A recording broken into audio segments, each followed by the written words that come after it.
Winters in 1960s New York were harsh, beautiful, and unforgettable. Streets buried under snow, cars frozen in place, and children turning icy sidewalks into playgrounds gave the city its own rhythm. From dazzling holiday lights to nights when blizzards silenced the noise, winter shaped memories that still linger today. In the winter of 1960, New York was struck by a brutal nor'easter that dumped more than a foot of snow across the city. 17 inches fell in Central Park, halting trains, buses, and even closing schools. For many kids, it was the first time they saw their city stop moving. Snowdrifts climbed over parked cars, and sidewalks turned into icy tunnels where only bundled-up figures dared to pass. Families stocked up on food, while neighbors helped dig each other out of buried stoops. The storm wasn't just weather, it became a shared story, one of survival and community. For children, though, the blizzard meant unexpected joy. Classes canceled, streets transformed into playgrounds, and snowball fights stretching late into the evening gave the cold a kind of magic. What froze the city also created memories that would melt only decades later. Can you imagine the whole city buried under more than a foot of snow and completely stopping? The following year tested New Yorkers even harder. The winter of 1961 brought 3 powerful snowstorms in a single season, coating the city again and again in white. It was one of the coldest winters the city had ever recorded, and each storm seemed to pile misery on top of the last. Heating systems struggled, and pipes burst in apartment buildings, leaving families to cope with freezing water and long nights huddled together. The subway groaned under the weight of snow-packed tracks, while buses crept through slush-filled avenues. The city seemed locked in a battle with nature it couldn't win. Yet amid the hardship, resilience showed itself. Children laced up skates to glide across frozen ponds, while adults wrapped themselves in heavy coats and trudged on. For many, that bitter winter became a lesson in endurance, a season where the city proved that even when buried, it would always find a way forward. Throughout the 1960s, snow seemed to return again and again with unusual force. More than 20 storms dropped at least a foot of snow across the decade, each one slowing the city to a crawl. For many New Yorkers, winter wasn't measured in months, but in the endless cycle of digging out cars and clearing sidewalks. Every storm carried its own drama. Buses skidded along icy avenues, children trudged to school through knee-deep drifts, and commuters crowded subway entrances searching for any train that still ran. The city looked different under so much white, its noise muted, its landmarks softened by layers of snow. But for families, there was also wonder. Snow days meant sledding in Central Park, making snowmen in side streets, and watching as flakes turned even the roughest blocks into a winter postcard. Harsh as it was, the snow gave the city a beauty no one could forget. Beating the cold wasn't just about endurance, it was about what you wore. In the 60s, New Yorkers bundled up in heavy wool coats, fur collars, and thick scarves, with children wrapped so tightly they could barely move their arms. Knitted gloves and handmade hats were staples in every household. Fashion followed function, but it still carried flair. Bright ski jackets and patterned scarves added color to gray streets, while popular puffer coats kept out biting winds. For many families, layering was a ritual, with mothers and grandmothers insisting on an extra sweater before anyone stepped outside.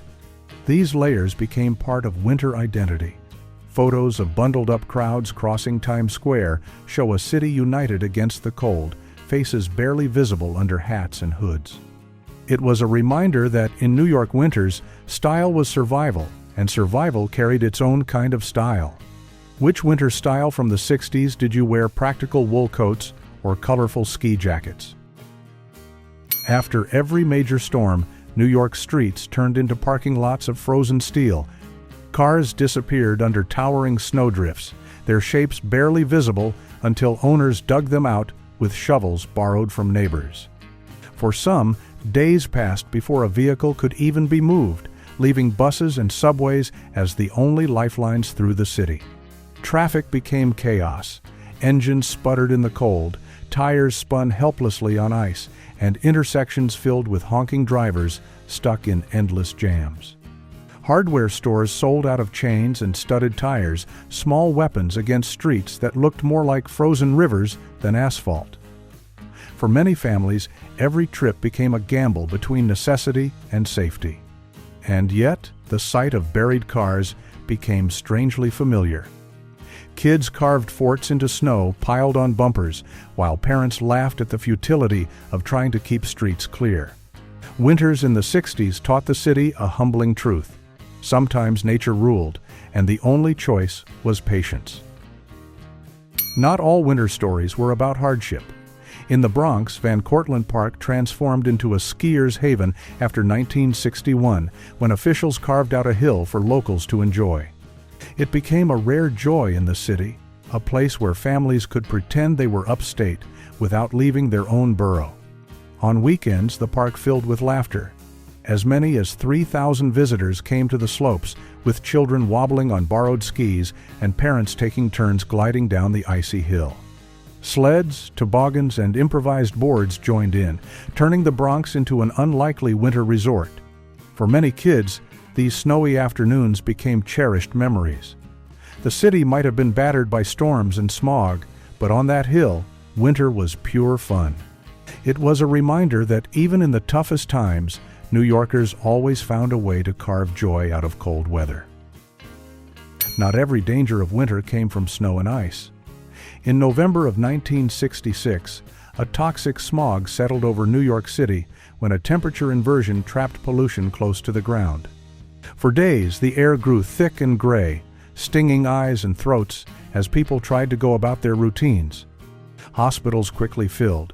Dozens of deaths were linked to the smog, and thousands more reported breathing problems, coughing fits, and fatigue. Masks were rare, so New Yorkers tied scarves across their faces, moving through streets that felt more like smoke-filled tunnels than open air. That grim episode showed the hidden cost of winter heating and industry. For many families, the smog became a chilling reminder that winter wasn't only about storms. It was about survival in every sense, from snowdrifts to the very air they breathed. Winter gloom was always brightened by the city's holiday spirit. The Rockefeller Center tree lighting remained a highlight, drawing crowds bundled in coats to watch the towering spruce sparkle against the night sky. Across the boroughs, storefronts glowed with festive displays, bringing warmth to even the coldest evenings. Families made outings of it. Parents and children strolled Fifth Avenue, admiring department store windows, while carolers gathered in neighborhoods to keep traditions alive. Radio broadcasts of Christmas music drifted through apartments, blending with the smell of roasted chestnuts from street vendors. For kids, those lights turned winter into wonder. The cold was sharp, but the glow of the season softened it, making the city feel magical. Even decades later, memories of those illuminated nights remain among the brightest of a 60s New York winter. Every heavy storm in the 60s reshaped daily life. Sidewalks turned into narrow trenches, with pedestrians trudging single file as plows struggled to clear the streets. Delivery boys carried groceries through knee-high drifts, and children bundled in wool coats turned stoops into sledding ramps. The city kept moving, but slower, quieter, wrapped in a white stillness. Photographers captured it all. Images of Broadway blanketed in snow, taxis stuck at odd angles, and kids grinning beside snowmen became part of the city's winter identity. For adults, it was an inconvenience. For children, it was an adventure. The same snow that delayed trains also offered playgrounds in every corner lot. These moments revealed a New York that adapted instinctively. People leaned on neighbors for shovels, shared rides, or simply laughed at the absurdity of it all. In winter, hardship and joy walked hand in hand, leaving memories etched in ice. Would you have seen a snow-covered city as a hardship or as magic? For families who could, winter meant leaving the city behind. The Catskills, especially the Borscht Belt resorts, offered a warm retreat, with roaring fireplaces, steaming buffets, and weekend entertainment that contrasted sharply with the frozen streets of New York. Jewish families especially kept this tradition alive, filling hotels with laughter, songs, and games while snow fell softly outside. Children learned to ski on gentle hills, couples danced to live bands, and days ended with hot cocoa by the fire. These trips became a cultural anchor, a way to recharge before returning to city life. For many New Yorkers of the 60s, the Catskills were more than a getaway. They were a winter ritual, a place where memories were made far from traffic jams and icy sidewalks. It was proof that even in the toughest winters, there was always room for warmth. Every winter, skating rinks became the city's stage for joy. Rockefeller Center drew families and tourists alike, its rink shining beneath towering buildings and holiday lights. In Central Park, the Woolman Rink offered a more open escape, where music echoed over the ice and children stumbled their way to balance. Skating was more than sport, it was tradition. For many New Yorkers, these outings created memories that lasted beyond the cold. Parents laced up skates for their kids, couples held hands under falling snow, and school groups laughed their way around the rink. Even on the coldest nights, the glow of the city made the ice feel magical. The sound of blades carving the rink became a soundtrack of the season. Whether at Rockefeller or in the park, skating carried its own romance, a reminder that winter wasn't only harsh, but also beautiful. Winter also meant the smell of roasted chestnuts drifting through the air. Vendors stood by steaming carts, bundled in coats and gloves, offering warmth in small paper bags. Pretzels and hot drinks joined the menu, but chestnuts remained the symbol of a New York winter. The aroma was unmistakable. Crowds gathered on icy sidewalks, waiting for a handful of freshly roasted nuts to warm frozen fingers. For many, it was the cheapest comfort against the wind, a simple ritual repeated year after year. That smell became part of the city's identity. Even decades later, the memory of roasted chestnuts lingers for those who grew up in 60s New York, a flavor that defined the season as much as snow itself. In neighborhoods of tenements and walk-ups, winter climbed the buildings as much as the streets. Icicles dangled from fire escapes, glittering in the weak sunlight, while rooftops disappeared under layers of white. Kids leaned out windows to catch snowflakes on their tongues, turning ordinary days into small adventures. For families, though, winter brought extra chores. Residents cleared snow from rooftops and shook ice from ladders, trying to keep paths safe in case of emergencies. The metal stairways froze solid, so even stepping outside for a moment carried risk.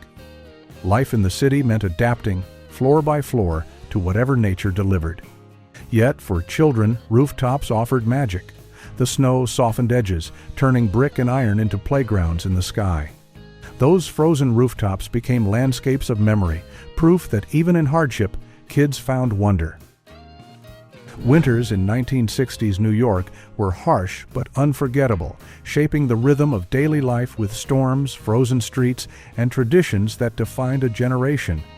From snowball fights in buried neighborhoods to glowing holiday lights on Fifth Avenue, every season carried both struggle and magic. These memories weren't just about weather, they were about how a city endured together, turning even the coldest nights into stories that still warm the heart. If these glimpses of the past brought back images of your own winters, share them in the comments. I'd love to read them. And for more journeys into the memories that shaped New York, don't forget to subscribe and join us next time.